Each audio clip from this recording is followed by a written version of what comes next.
What up, guys? Kevin here. Time for a brand new episode of IGN Sucks. Because why? IGN sucks. Yeah, we're doing it. We're bringing it back. I saw this today and I'm like, this can't be happening. Like, this cannot be any more obvious. And I called it a week ago when I played the Metacritic score game, where I guessed the score to Metacritic. I'm like, oh, Call of Duty is now owned by Xbox. Therefore, Modern Warfare 3 will now be the worst rated mainline Call of Duty game. It's just that easy. And so far, we got IGN here giving us a 4. A fucking 4. Now, look, I want to be fair.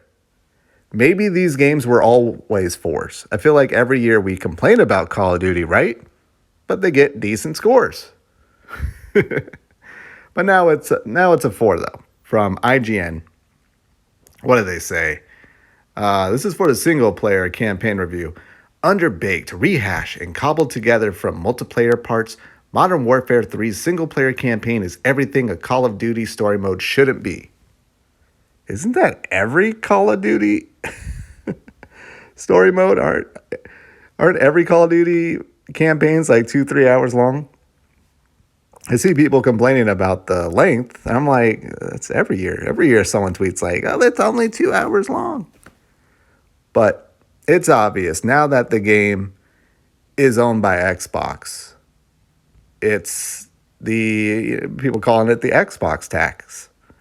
I said 5 points. Anytime a game is now exclusive to Xbox, whatever score that it should be, you got to take off 5 points.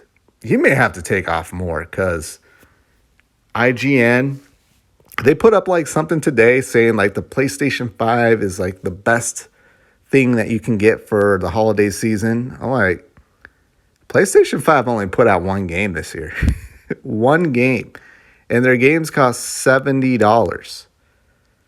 Like, just from a value standpoint, the best thing you could do is either a Series S in Game Pass or Series X in Game Pass, especially with the year Xbox is having. Starfield, Hi-Fi Rush, Forza, like, they have this year covered.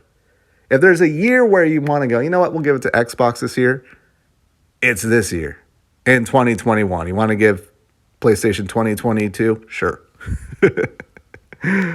But there's obvious agenda against Xbox, not just IGN, many others, which you just got to point it out. That's all we can do is just point it out. Doesn't affect me one bit. To me, it's just funny. And it just proves that IGN sucks. Giving it a 4. And maybe it is an actual 4. But what about every other year? Every other year. I think once we got, into the 2010s,